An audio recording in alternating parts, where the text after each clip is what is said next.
السلام علیکم ورحمۃ اللہ وبرکاتہ۔ حضرت، آپ سے سوال یہ ہے کہ رمضان میں جو ختم صحیح جو ہوتا ہے قرآن پاک کا، جو بھی جشن قرآن منایا جاتا ہے، تو اس جشن قرآن میں ہر سال یہ ہوتا ہے، جو بھی ایسے اکثر گاؤں یا قصبوں میں یہ دیکھا جاتا ہے کہ اس کا جو انتظام جو ہوتا ہے کچھ جگہ کمیٹی بھی کرتی ہے، اور کچھ جگہ جیسے جو بھی مسجد جو محلہ بستی کے دائرے میں آتی ہے تو وہاں پر ہر گھر کے حساب سے اور جو بھی پیسے ہوتے ہیں تو وہ باندھ دی جاتی ہیں۔ تو اگر ایک محلہ بستی میں اگر ایک سے زیادہ 2 یا 3 مسجدیں ہیں اور اس کا الگ الگ دائرہ بٹا ہوا ہے، تو اگر دوسرے ایسے محلہ بستی کے لوگ دوسری بستی میں جا کر چندے کے لیے دباؤ ڈالتے ہیں، تو پھر اس کے حوالے سے آپ بتائیے کیا کرا جائے۔ یہ سچویشن ہماری قوم کے اندر یہ بہت زیادہ بڑھ گئی۔ دراصل کوئی بھی چندہ ہے، اگر ہم اس میں ثواب کی نیت سے لے سکتے ہیں، اس پہ ہم کسی کو فورس نہیں کر سکتے ہیں۔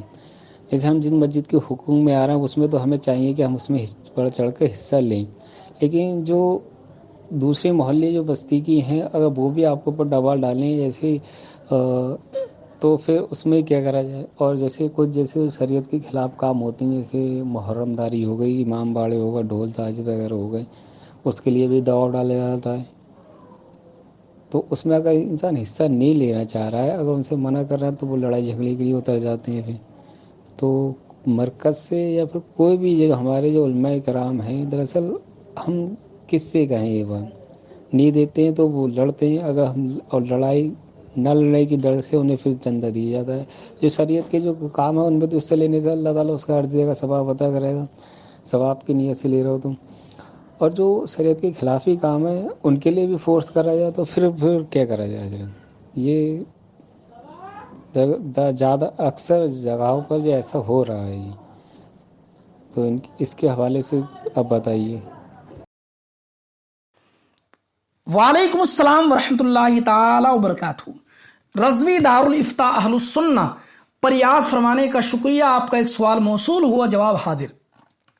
سب سے پہلی بات آپ یاد رکھیں، دینی کام کے لیے اپنی وسعت کے مطابق تعاون ضرور کرنا چاہیے۔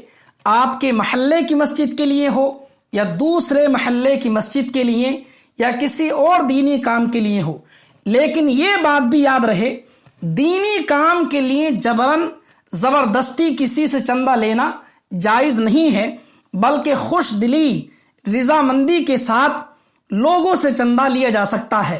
ایک حدیث پاک جو کئی کتب احادیث جیسے مشکات شریف وغیرہ میں موجود ہے، حضور سید عالم صلی اللہ تعالی علیہ وسلم نے ارشاد فرمایا، الا لا تظلموا الا لا يحل مال امرئ الا بطیب نفس منہ۔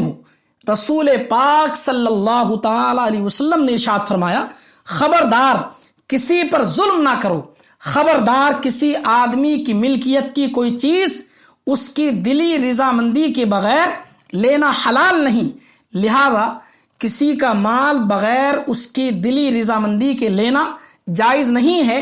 اگر کسی نے زبردستی چندہ لیا ہے تو جس سے لیا یا تو اس کو واپس لوٹایا جائے، یا جس سے لیا ہے اس کو دینی کام کے لیے خرچ کرنے پر راضی کیا جائے۔ اس سے پہلے اس کو دینی کام پر خرچ کرنا جائز نہیں ہے۔ اگر وہ خوش دلی سے اجازت دے دے تو اس کو دینی کام پر خرچ کیا جا سکتا ہے۔ اور رہا مروجہ تعزیہ داری اور ڈھول تاشا وغیرہ، یہ دونوں کام ناجائز و حرام ہے۔ ان کے لیے چندہ لینا اور دینا دونوں ناجائز و حرام ہے، اس لیے ان دونوں کام کے لیے آپ کو کبھی بھی چندہ نہیں دینا ہے۔ اگر آپ نہیں دیتے ہیں تو کمیٹی والے جھگڑا کرتے ہیں، تو آپ کو جھگڑا کرنے کی ضرورت نہیں ہے، بلکہ ایسی صورت میں آپ اپنے محلے یا کسی محلے کی مسجد میں یا آپ کے قریبی شہر میں کوئی عالم دین ہو، کمیٹی والوں کو ان کے پاس لے جائیں، وہ انشاءاللہ تعالی ناجائز و حرام کام پر زبردستی چندہ لینے والوں کو صحیح طور پر بتا دیں گے کہ مروجہ تعزیہ داری اور ڈھول کے لیے چندہ کرنا ناجائز و حرام ہے۔ نیز دینی کام پر سب کی رضامندی سے چندہ کیا جا سکتا ہے، کسی سے زبردستی لینا جائز نہیں۔ ساتھ میں آپ یہ بھی یاد رکھیں، اس کا مطلب یہ نہیں ہے کہ دینی معاملات میں آپ چندہ دینا ہی بند کر دیں، بلکہ صرف دینی معاملات میں جب بھی چندہ ہو آپ اپنی وسعت کے مطابق حصہ ضرور لیں۔ اللہ رب العزت آپ کو خوب ثواب عطا فرمائے گا۔ اللہ تعالی عالم۔